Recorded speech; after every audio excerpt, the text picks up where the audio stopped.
से कि वे आए और बहुजन समाज पार्टी की राष्ट्रीय अध्यक्ष आदरणीय बहन कुमारी मायावती जी को चुनाव चिन्ह हाथी का सिंबल भेंट करके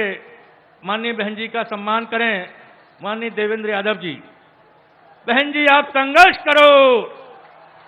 बहन जी आप संघर्ष करो, बहन जी आप संघर्ष करो। अब मैं अनुरोध कर रहा हूं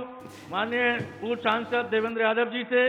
कि माननीय हमारे और सीधी तस्वीरें आप देख रहे हैं बदायूं से, जहां पर गठबंधन रैली का आयोजन किया गया है और इस दौरान यहां पर गठबंधन के तमाम बड़े नेता मौजूद हैं। जैसा कि आपने टीवी स्क्रीन पर देख सकते हैं, यहां पर बीएसपी सुप्रीमो मायावती यहां पर मौजूद हैं, उनके साथ सपा अध्यक्ष अखिलेश यादव यहां पर मौजूद हैं और यहां पर एक दूसरे को यहां पर पार्टी सिंबल भेंट किया जा रहा है। सीधी तस्वीरें बदायूं से, गठबंधन रैली का आयोजन किया गया है, तमाम गठबंधन के बड़े नेता मंच पर मौजूद हैं।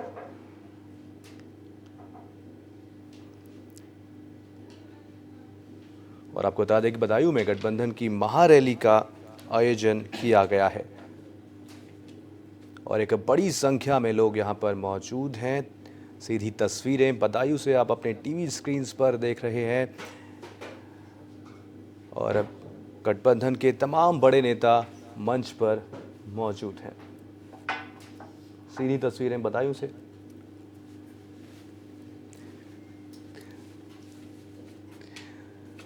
और यहां पर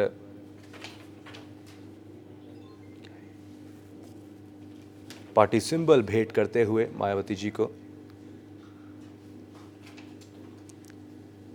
आपको बता दें कि यहां पर बदायूं में गठबंधन रैली का एक आयोजन किया गया है और लगातार यहां पर पार्टी सिंबल्स भेंट किए जा रहे हैं और Akhilesh Yadav party symbol cycle लेते हुए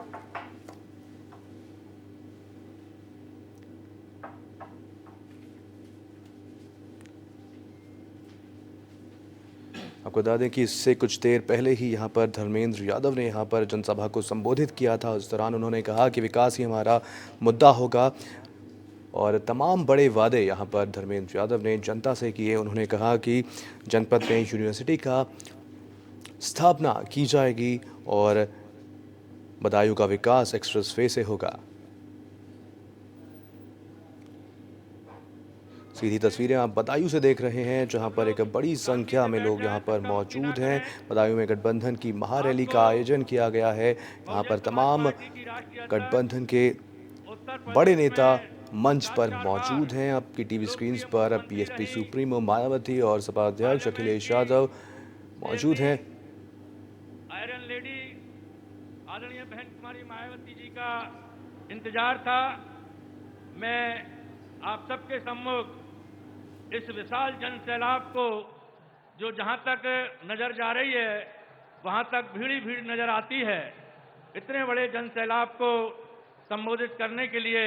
मैं बहुत ही आदर और सम्मान के साथ अनुरोध कर रहा हूं। माननीय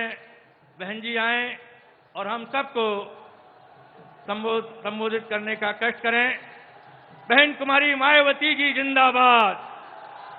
बहन कुमारी मायावती जी जिंदाबाद, जिंदाबाद जिंदाबाद, बहन कुमारी मायावती जी जिंदाबाद, जिंदाबाद जिंदाबाद। बहन जी आप संघर्ष करो, हम आपके साथ हैं। बहन जी आप संघर्ष करो, हम आपके साथ हैं। बहन जी आप संघर्ष करो, हम आपके साथ हैं। बहन कुमारी मायावती जी जिंदाबाद, जिंदाबाद जिंदाबाद, बहन कुमारी मायावती जी जिंदाबाद, जिंदाबाद जिंदाबाद। अब मैं अनुरोध कर रहा हूं, हम सबकी प्रिय नेता बहुजन समाज पार्टी की राष्ट्रीय अध्यक्ष, उत्तर प्रदेश में 4 बार लोकप्रिय मुख्यमंत्री रही आदरणीय बहन कुमारी मायावती जी से वे आए और हम सब लोगों का मार्गदर्शन करें। आदरणीय बहन कुमारी मायावती जी। यहाँ उत्तर प्रदेश स्टेट में बीएसपी सपा व आरएलडी के बने इस गठबंधन की लोकसभा चुनावी महारैली में इकट्ठा हुए इन पार्टियों के सभी छोटे बड़े पदाधिकारियों एवं कार्यकर्तागण, आज आप लोग अपने इस बने गठबंधन के सपा व बसपा के उम्मीदवारों के समर्थन में मेरे साथ साथ सपा प्रमुख श्री अखिलेश यादव को भी सुनने के लिए यहाँ बदायूं में भारी संख्या में इकट्ठा हुए हैं। इसके लिए मैं आप सभी लोगों का हार्दिक दिल से आभार प्रकट करती हूँ। इसके साथ ही आज मुझे आपकी अपार भीड़ व भीड़ के जबरदस्त जोश को भी देखकर ऐसा लग रहा है कि इस बार चुनाव में नमो नमो वाले जा रहे हैं और जय भीम वाले आ रहे हैं, जिनकी इस समय देश को काफी ज्यादा जरूरत भी है। और अब मैं इस चुनाव को लेकर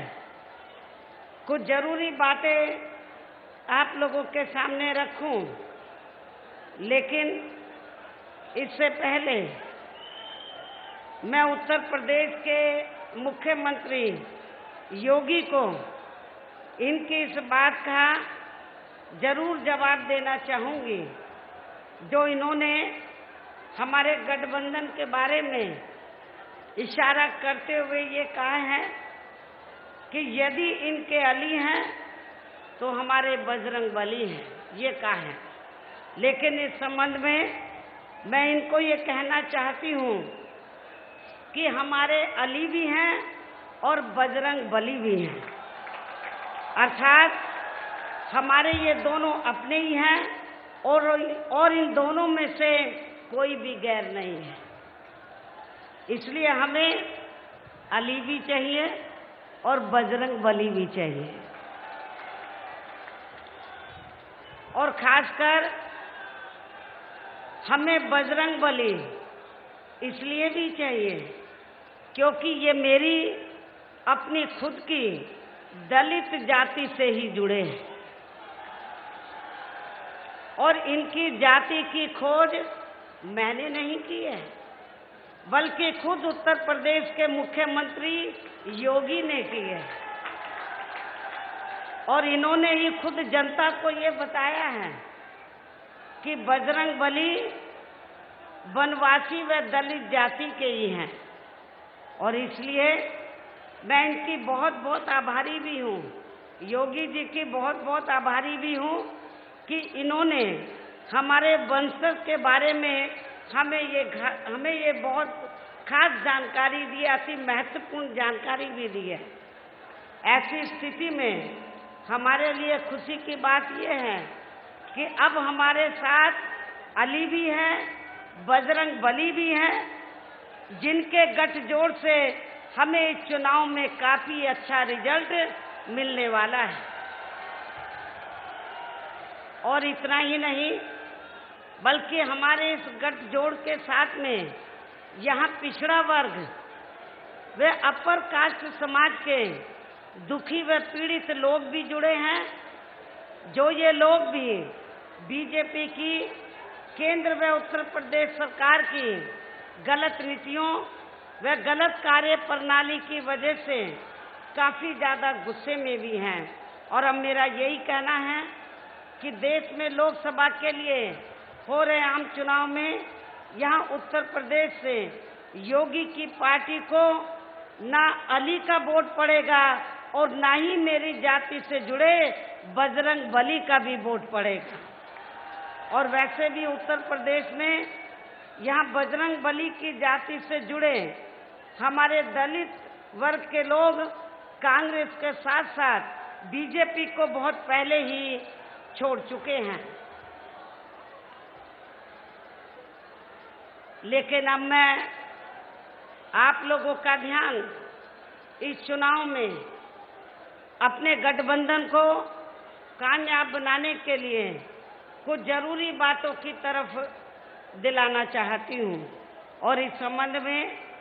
मैं आप लोगों को ये कहना चाहूँगी कि आज़ादी के बाद काफ़ी लंबे समय तक केंद्र में व देश के अधिकांश राज्यों में भी ज्यादातर सत्ता जहां कांग्रेस पार्टी व इसके बाद बीजेपी तथा अन्य और पार्टियों के हाथों में ही केंद्रित रही है। किंतु यहाँ खास ध्यान देने की बात यह है कि कांग्रेस पार्टी के केंद्र में व अधिकतर राज्यों में भी लंबे अरसे तक रहे शासनकाल में इनकी अधिकांश रही गलत नीतियों व गलत कार्य प्रणाली की वजह से ही फिर इस पार्टी को केंद्र व काफी राज्यों में भी सत्ता से बाहर होना पड़ा है। और अब वर्तमान में देश में लोकसभा के लिए हो रहे आम चुनाव में बीजेपी भी केंद्र में अपनी सरकार की खासकर आरएसएसवादी, पूंजीवादी,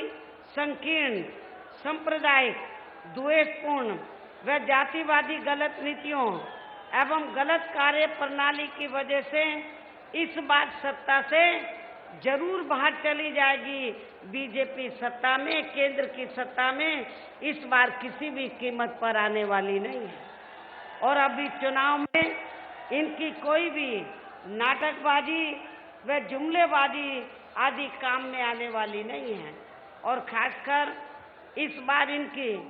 चौकीदार सत्ता से बाहर होना, ये नई नाटकबाजी भी इनको नहीं बचा पाएगी,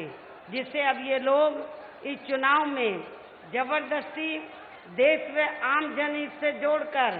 इसको अपने राजनीतिक लाभ के लिए भुनाने में लगे हैं, जिसमें इनको किसी भी कीमत पर कामयाबी मिलने वाली नहीं है। चाहे इस चुनाव में इनके सभी छोटे बड़े चौकीदार भी मिलकर अपनी कितनी भी ताकत क्यों न लगा लें। इसके साथ ही वर्तमान में प्रधानमंत्री श्री नरेंद्र मोदी ने यहाँ पिछले लोकसभा के हुए आम चुनाव में देश में विशेषकर गरीबों, मजदूरों, बेरोजगारों, कर्मचारियों, युवाओं, महिलाओं, किसानों, व्यापारियों वे अन्य मेहनतकश लोगों के साथ साथ दलितों, आदिवासियों, पिछड़े वर्गों, मुस्लिम वे अन्य धार्मिक अल्पसंख्यक समाज के लोगों को भी जो इन्हें अच्छे दिन दिखाने के असंख्य प्रलोभन भरे वायदे किए थे, तो उनका अभी तक भी इन्होंने जमीनी हकीकत में लगभग 1/4 हिस्सा भी कार्य पूरा नहीं किया है, जिन पर से इनका ध्यान बांटने के लिए खुद प्रधानमंत्री श्री नरेंद्र मोदी ने इन चुनावों के घोषित होने के कुछ दिन पहले से ही देश में पिछले हुए लोकसभा आम चुनाव की तरह ही फिर से यहाँ किस्म किस्म के हथकंडे इस्तेमाल करके इन लोगों को गुमराह करने का भी पूरा प्रयास किया है, जिसके तहत ही ये पूरे देश में ये चुनाव घोषित होने वाले दिन तक भी अपनी सरकार की जबरदस्ती की असंख्य हवाई घोषणाएं व खोखले शिलान्यास एवं अधकच्चे कार्यों का ही उद्घाटन आदि करने में ही ज्यादातर जुटे रहे हैं। और इन्होंने अपना ये अभियान पुलवामा में हुए आतंकी हमले वाले दिन तक भी बराबर जारी रखा है, जिससे इनके राष्ट्रभक्त व देशभक्त होने का भी काफी कुछ पर्दाफाश हुआ है। और इतना ही नहीं बल्कि इनके जबरदस्ती के किए गए इन कार्यक्रमों के प्रचार प्रसार व आयोजन आदि पर भी इन्होंने देश की जनता के कई हजार करोड़ रुपए सरकारी खजाने के भी खर्च कर दिए हैं, जबकि इस अपार धन को यहाँ देश के अति गरीब व अति बेसहारा लोगों के हितों में भी लगाया जा सकता था। इसके साथ ही यहाँ मैं ये भी कहना चाहूँगी कि यदि इन कार्यों के मामले में इनकी पार्टी व सरकार व खुद श्री नरेंद्र मोदी भी वास्तव में सही, ईमानदार व गंभीर होते, तो अब इन्होंने चुनाव के नजदीक जो भी यहाँ जबरदस्ती के शिलान्यास व घोषणाएं आदि की हैं, तो फिर इनको अपने ये सभी कार्य यहाँ चुनाव घोषित होने से बहुत पहले ही काफी हद तक पूरे कर लेने चाहिए थे, किंतु ऐसा इन्होंने नहीं किया, बल्कि इसके स्थान पर इनका ज्यादातर समय व ताकत भी यहाँ इनके खास चहेते वे बड़े बड़े पूंजीपतियों व धन्ना सेठों को ही और भी ज्यादा माला माल व धनवान आदि बनाने में ही लगा रहा है। इसके साथ साथ इन्हें हर स्तर पर बचाने के लिए इनकी पूरी चौकीदारी करने पर ही लगा रहा है। इसके साथ ही प्रधानमंत्री श्री नरेंद्र मोदी की सरकार ने ये चुनाव घोषित होने से पहले देश की आम जनता को व विभिन्न क्षेत्रों में लगे लोगों को भी लुभाने के लिए अपनी सरकार के आखिरी व अंतरिम बजट में जो भी इन्हें प्रलोभन भरी सौगातें दी हैं, तो ये ज्यादातर इनके अपने राजनीतिक लाभ के लिए केवल दी गई नामचार की ही कुछ चुनावी सौगातें हैं, इसके सिवाय कुछ भी नहीं है। जबकि यहाँ देश के किसान तो इस सरकार में शुरू से ही अपनी विभिन्न समस्याओं को लेकर काफी ज्यादा दुखी रहे हैं और अभी भी हैं। और खासकर उत्तर प्रदेश में तो यहाँ बीजेपी की सरकार ने अपने छोड़े गए आवारा जानवरों व पशुओं के जरिए इनको और भी ज्यादा बर्बाद करके रख दिया है। इसके साथ ही यहाँ किसानों के गन्ना सहित अन्य और फसलों का भी बकाया पड़ा, वह इनकी कर्ज माफी का मामला तथा इन्हें मिलने वाली सभी सरकारी सुविधाएं भी अधिकांश सब इनकी सरकारी फाइलों में ही या फिर इनकी खोखली बयानबाजी में ही सिमट कर रह गई हैं। जबकि उत्तर प्रदेश में हमारी रही सरकार ने यहाँ किसानों का हर मामले में वे हर स्तर पर इनके हितों का पूरा ध्यान रखा है। इसी प्रकार केंद्र की वर्तमान भाजपा सरकार में भी पूर्व की कांग्रेसी सरकार की तरह ही देश के खासकर यहाँ दलितों, आदिवासियों, पिछड़े वर्गों, मुस्लिम व अन्य धार्मिक अल्पसंख्यक समाज के लोगों का भी कोई खास विकास व उत्थान आदि होने वाला नहीं है, बशर्ते जब तक यहाँ इनकी व अन्य और विरोधी पार्टियों की भी इन वर्गों के प्रति अभी तक भी चली आ रही इनकी जातिवादी, हीन, संकीर्ण व सांप्रदायिक सोच पूरे तौर से बदल नहीं जाती है, जिसके कारण ही पूरे देश में अभी भी यहाँ दलितों, आदिवासियों व अन्य पिछड़े वर्गों का सरकारी नौकरियों में आरक्षण का कोटा अधूरा पड़ा है। इनका पदोन्नति में आरक्षण अभी भी यहाँ प्रभावहीन ही बना हुआ है। इसके साथ ही केंद्र व राज्यों में भी पहले कांग्रेस की सरकार में और अब बीजेपी की सरकार में भी इन सभी वर्गों को प्राइवेट सेक्टर में आरक्षण दिए जाने की व्यवस्था किए बिना ही इनकी सरकार के भी ज्यादातर सरकारी कार्य प्राइवेट सेक्टर के जरिए ही इनके बड़े बड़े पूंजीपतियों व धन्ना सेठों को ही दिए जा रहे हैं, जिसकी वजह से अब इनको पूरे देश में आरक्षण का बहुत कम ही लाभ मिल पा रहा है। इसके अलावा इन्हें जुल्म जाति से निजात दिलाने के लिए बने नियम व कानूनों को भी अब इस सरकार में अधिकतर प्रभावहीन ही बना दिया गया है, जिसके कारण अभी भी इनका हर स्तर पर आए दिन शोषण व उत्पीड़न आदि होना बंद नहीं हुआ है। इन वर्गों के साथ साथ मुस्लिम व अन्य धार्मिक अल्पसंख्यक समाज के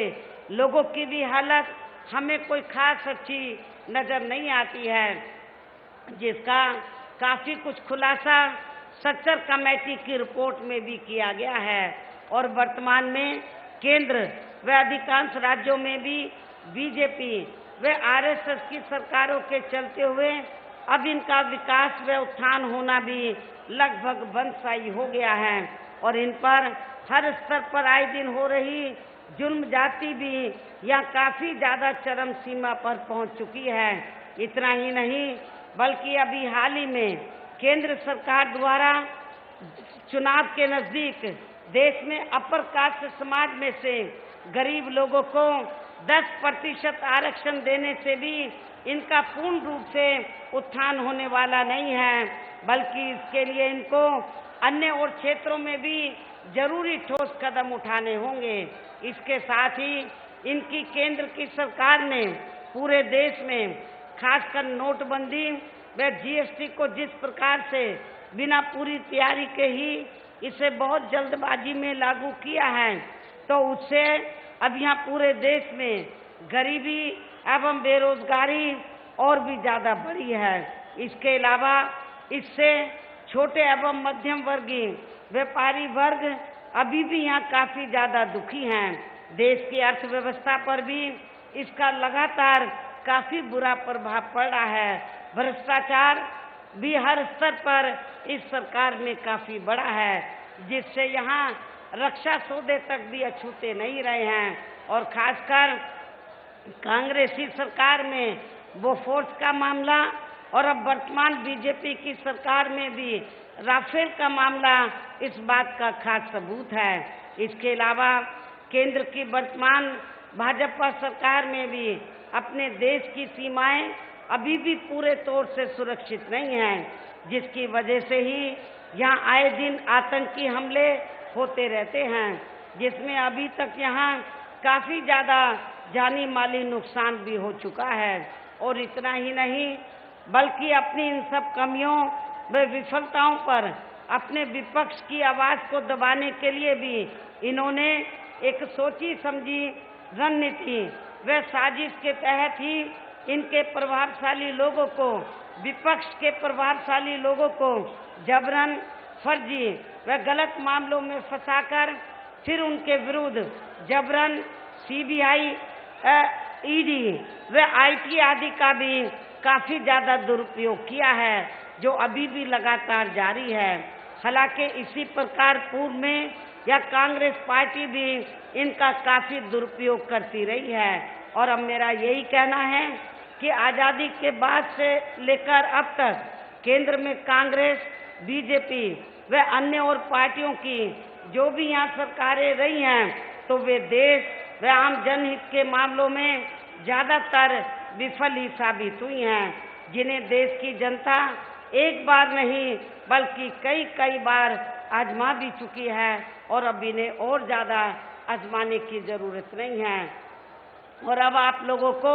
इस चुनाव में इन सभी विरोधी पार्टियों को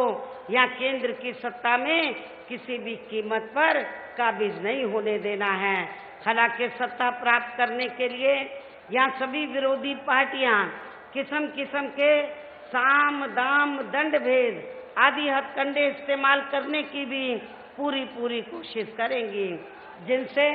आप लोगों को इस चुनाव में भी हर मामले में व हर स्तर पर काफी ज्यादा सावधान रहना है। और इस संबंध में वैसे आप लोगों को ये मालूम है कि चुनाव के दौरान यहाँ सभी विरोधी पार्टियां अपने अपने पक्ष में हवा बनाने के लिए खासकर मीडिया व ओपिनियन पोल एवं सर्वे आदि का भी जो बड़े पैमाने पर इस्तेमाल करती हैं, तो उनसे भी आप लोगों को कतई भी गुमराह नहीं होना है। इसके अलावा आप लोगों को विरोधी पार्टियों के विभिन्न रूपों में जारी किए गए इनके हवाई व प्रलोभन भरे चुनावी घोषणा पत्रों के बहकावे में भी बिल्कुल नहीं आना है, जिन्हें ये पार्टियां चुनाव खत्म होने के बाद ज्यादातर दरकिनारी कर देती है। और अब जिन पर से देश की जनता का अधिकांश विश्वास ही उड़ता चला जा रहा है, जिसकी खास वजह से ही हमारी पार्टी यहाँ दूसरी पार्टियों की तरह किसी भी चुनाव में अपना कोई भी चुनावी घोषणा पत्र आदि जारी नहीं करती है। और वैसे भी हमारी पार्टी कहने में बहुत कम और कार्य करके दिखाने में ही ज्यादा विश्वास रखती है। और इस संदर्भ में मैं खासकर बीजेपी व कांग्रेस पार्टी के बारे में भी ये कहना चाहूंगी। चुनावी घोषणा पत्र जारी करने के बारे में मैं खासकर बीजेपी व कांग्रेस पार्टी के बारे में भी ये कहना चाहूंगी कि बीजेपी ने देश में पिछले लोकसभा के हुए आम चुनाव में अपने जारी किए गए चुनावी घोषणा पत्र में या केंद्र में अपनी सरकार बनने पर देश की जनता को जो अच्छे दिन दिखाने के असंख्य प्रलोभन भरे चुनावी वायदे किए थे, तो इनके अब ये अधिकांश चुनावी वायदे केंद्र में पूर्व की रही कांग्रेसी सरकार की तरह ही ज्यादातर खोखले ही साबित हुए हैं। और इस मामले में इनका विशेषकर देश के हर गरीब व्यक्ति को 15 से 20 लाख रुपए के हिसाब से देने का ये वायदा भी अब यहाँ पूरी तरह से गरीबों के लिए एक मजाक सा ही बन के रह गया है। इसके साथ ही इस पार्टी का सबका साथ व सबका विकास की भी कही गई ये बात भी अब केवल यहाँ एक जुमलेबाजी ही बनकर रह गई है। और इतना ही नहीं, बल्कि अभी चुनाव में इसी प्रकार के प्रलोभन भरे चुनावी वायदे कांग्रेस पार्टी भी कर रही है, जिनकी सरकार को इस मामले में पूर्व में यहाँ देश की जनता काफी वर्षों तक आजमा चुकी है, जिसके कारण ही अब कांग्रेस पार्टी केंद्र के साथ साथ काफी राज्यों की भी सत्ता से बाहर हो चुकी है। और अब फिर से इस चुनाव में खासकर इस पार्टी ने देश के अति गरीबों के वोटों को लुभाने के लिए, खासकर कांग्रेस पार्टी ने देश के अति गरीबों के वोटों को लुभाने के लिए इनको हर महीने 6,000 रुपए के हिसाब से देने की जो ये बात कही है, तो इससे भी इनकी गरीबी को दूर करने का कोई स्थायी हल निकलने वाला नहीं है। और वैसे भी केंद्र व राज्यों में हर 5 वर्ष में यहाँ ज्यादातर सत्ता परिवर्तन ही होते रहते हैं, जिसे खास ध्यान में रखकर ही हमारा इस संदर्भ में ये कहना है कि यदि केंद्र में हमें सरकार बनाने का मौका मिलता है, तो तब फिर हमारी सरकार यहाँ देश के अति गरीब परिवारों को हर महीने 6,000 रुपए देने की बजाय, बल्कि इसके स्थान पर उन्हें सरकारी व गैर सरकारी क्षेत्रों में स्थायी रोजगार देने की ही पूरी व्यवस्था करेगी। और वैसे भी बीएसपी की सोच व नीति के मुताबिक ये जटिल समस्या, गरीबी को दूर करने की ये जटिल समस्या यहाँ हर हाथ को काम देने से ही केवल दूर हो सकती है। इसलिए बीजेपी की तरह कांग्रेस पार्टी के भी इस प्रलोभन भरे वायदे के बहकावे में यहाँ अति गरीब लोगों को कतई भी नहीं आना है, जबकि इस मामले में सभी ये जानते हैं इसी प्रकार की पूर्व में भी यहाँ कांग्रेस पार्टी द्वारा गरीबी हटाओ के नाम पर किस्म किस्म की नाटकबाजी की गई थी। और इतना ही नहीं, आप लोगों ने खास तौर से मैं मुस्लिम समाज के लोगों को भी ये कहना चाहती हूँ कि आज़ादी के बाद लंबे अरसे तक केंद्र में कांग्रेस पार्टी पावर में रही, लेकिन कांग्रेस पार्टी के लंबे अरसे के शासनकाल में मुस्लिम समाज की आर्थिक स्थिति में कोई सुधार नहीं आया, जिसका खुलासा सच्चर कमेटी की रिपोर्ट में भी किया गया है। हालांकि तो इसलिए आप लोगों को, मैं सर्व समाज के लोगों को ये कहना चाहती हूँ, बीजेपी, कांग्रेस व अन्य सभी विरोधी पार्टियों के जो किस्म किस्म के हथकंडे इस चुनाव में अपनाए जा रहे हैं, इनके बहकावे में आप लोगों को कतई भी नहीं आना है। हालांकि इन सब मामलों में अब देश की जनता भी धीरे धीरे ये समझने लगी है कि ये सब केवल इनकी आड़ में इनके वोटों को लुभाने की ही इनके ये किस्म किस्म के हथकंडे हैं, इसके सिवाय कुछ भी नहीं है। इसके साथ ही यहाँ मैं गठबंधन के लोगों को ये भी सावधान करना चाहती हूँ कि इस चुनाव में भी पूर्व की तरह यहाँ विरोधी पार्टियों द्वारा पर्दे के पीछे से बनवाए गए विभिन्न संगठनों व पार्टियों के जरिए इस चुनाव में भी पूर्व की तरह या विभिन्न पार्टियों द्वारा पर्दे के पीछे से बनवाए गए विभिन्न संगठनों व पार्टियों के जरिए, समझ गए ना आप लोग मेरा इशारा किधर है? इस चुनाव में भी पूर्व की तरह या विरोधी पार्टियों द्वारा पर्दे के पीछे से बनवाए गए विभिन्न संगठनों व पार्टियों के जरिए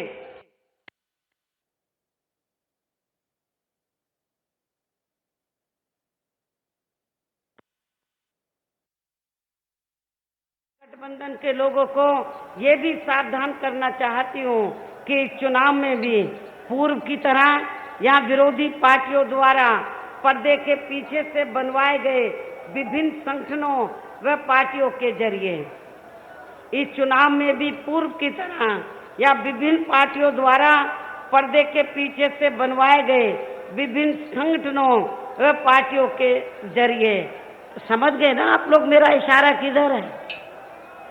इस चुनाव में भी पूर्व की तरह या विरोधी पार्टियों द्वारा पर्दे के पीछे से बनवाए गए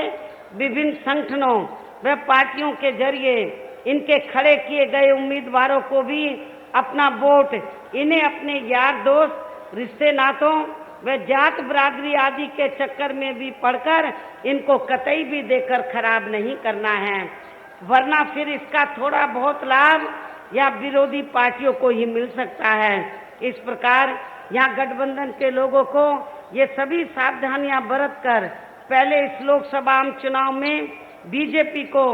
केंद्र की सत्ता में आने से रोकना है और फिर आगे चलकर इस पार्टी को यानी कि भारतीय जनता पार्टी को उत्तर प्रदेश की भी सत्ता में आने से जरूर रोकना है। अर्थात केंद्र में श्री मोदी और उत्तर प्रदेश में श्री योगी, तो इनको आप लोगों को सत्ता में आने से रोकना है। तभी फिर यहाँ केंद्र व उत्तर प्रदेश में भी बीजेपी के चल रहे खासकर इनके जातिवादी, संकीर्ण, सांप्रदायिक, द्वेषपूर्ण व पूंजीवादी तथा अहंकारी, तानाशाही व अन्याय वाले राज से भी काफी कुछ मुक्ति मिल सकती है। इन्हीं जरूरी बातों के साथ ही अब मेरा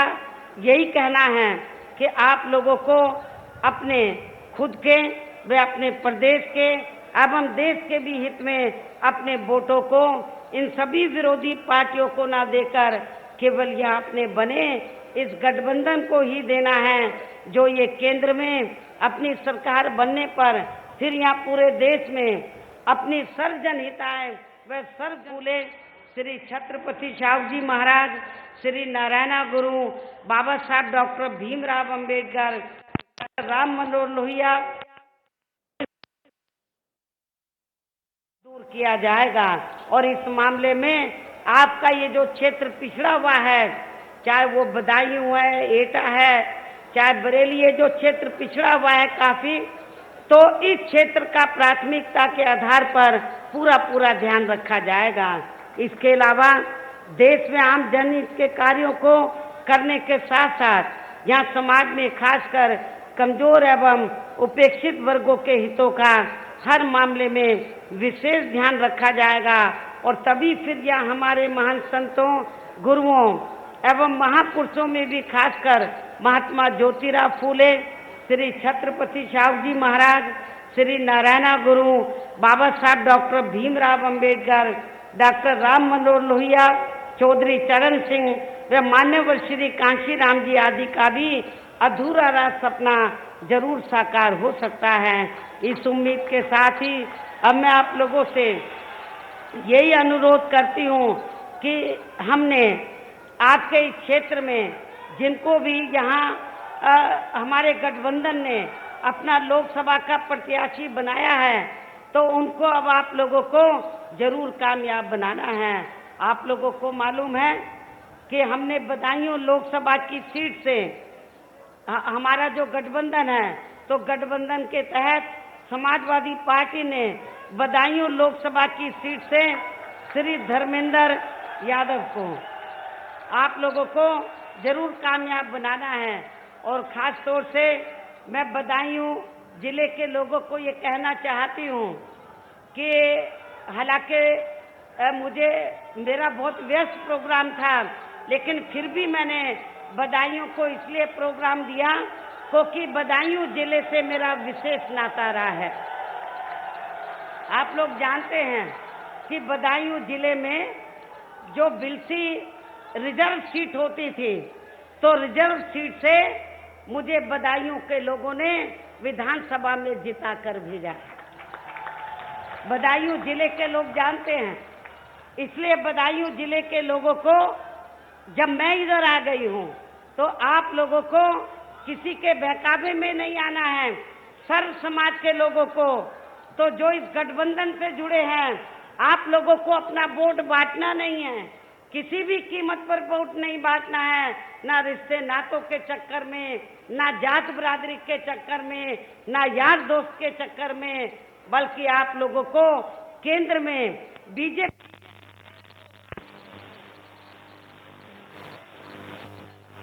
के लोगों से भी ये कहना है कि आंवला लोकसभा की सीट से हमने गठबंधन के तहत बहुजन समाज पार्टी की प्रत्याशी श्रीमती रुचि वीरा को चुनाव के मैदान में उतारा है। तो मेरी आप लोगों से पुरजोर ये अपील है कि आप लोगों को बदायूं लोकसभा की सीट से श्री धर्मेंद्र यादव को, एटा लोकसभा की सीट से श्री देवेंद्र यादव को, आंवला लोकसभा की सीट से श्रीमती रुचि वीरा को, इनको हमने चुनाव के मैदान में उतारा है। गठबंधन के तहत मेरी आप लोगों से पुरजोर अपील है, इन तीनों प्रत्याशियों को आप लोग इन तीनों प्रत्याशियों को अर्थात बदायूं लोकसभा की सीट के प्रत्याशी श्री धर्मेंद्र यादव को,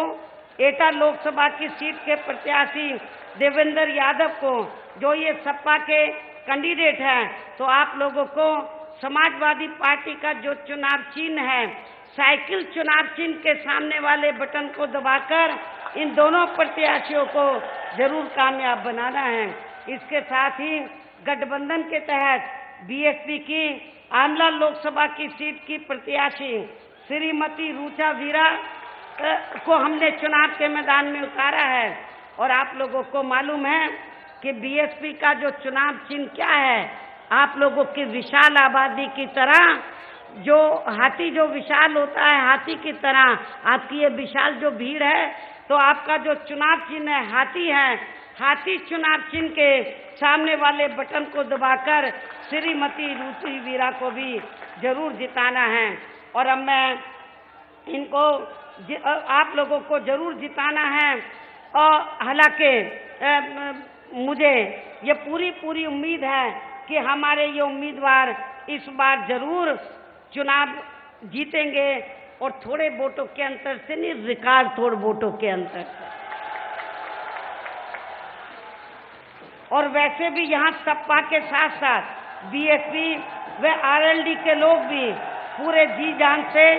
इन तीनों सीटों को जिताने में लगे हैं, इसकी भी मुझे पूरी जानकारी मिल रही है। और अच्छी बात यह है कि सपा प्रमुख श्री अखिलेश यादव ने भी पूरे उत्तर प्रदेश में गठबंधन की सभी सीटों पर अपनी पार्टी के लोगों को भी काफी युद्ध स्तर पर लगाया हुआ है। और इस मामले में बीएसपी के लोग तो हमेशा आगे ही बने रहते हैं। ऐसी स्थिति में अब पूरे उत्तर प्रदेश से हमारे इस बने गठबंधन का इस चुनाव में जरूर अच्छा रिजल्ट आएगा, जिसकी हमें पूरी उम्मीद भी है। और अब मैं आपसे पुनः यही अनुरोध करती हूँ कि आप लोगों को गठबंधन के अपने सभी उम्मीदवारों को भारी वोटों के अंतर से जरूर कामयाब बनाना है। और एक मैं रिक्वेस्ट आप लोगों से और करती हूँ, एक अपील और करती हूँ कि वोट वाले दिन आप लोग अपने घरों में तो खाने पीने के चक्कर में नहीं पड़ना है। पीने का मतलब शराब नहीं है, पानी की मैं बात कर रही हूँ। कभी मीडिया के लोग पीने का मतलब शराब का अंदाजा लगा दें। आप लोगों को वोट वाले दिन अपने घरों में खाना तब बनाना है जब आप लोग सुबह उठते ही अपने अपने पोलिंग बूथों पर वोट डालने के लिए चले जाएंगे। आपका पहले वोट पड़ना चाहिए, तब आप अपने घरों में आकर आप लोग खाना खाएंगे, नाश्ता करेंगे। उससे पहले आप लोग आज ये फैसला आप लोग तैयार करके जाएंगे कि हमें उस दिन वोट वाले दिन हमें कुछ घंटों का फास्ट रखना है, व्रत रखना है, उपवास रखना है आप लोगों को। और ये उपवास आप लोग कब तोड़ेंगे? जब सुबह उठते ही अपने अपने पोलिंग बूथों पर अपने उम्मीदवारों को आप लोग वोट डाल के आ जाते हैं, तब ये उपवास तोड़ेंगे। तो इस गठबंधन के लिए आप लोगों को वोट डालने तक का उपवास रखना होगा। जरूर रखना है, ऐसी मेरी आप लोगों से पुरजोर अपील है। और अब मैं आप लोगों का और बहुत समय ले लिया है, अब मैं आप लोगों का और ज़्यादा समय न लेते हुए तो हमारे बीच में तो सपा के राष्ट्रीय अध्यक्ष श्री अखिलेश यादव भी यहाँ मौजूद हैं। तो ये अब आप लोगों को गठबंधन को कामयाब बनाने के लिए मेरे बोलने के तुरंत बाद ही अपनी बात आप लोगों के बीच में रखेंगे श्री अखिलेश यादव।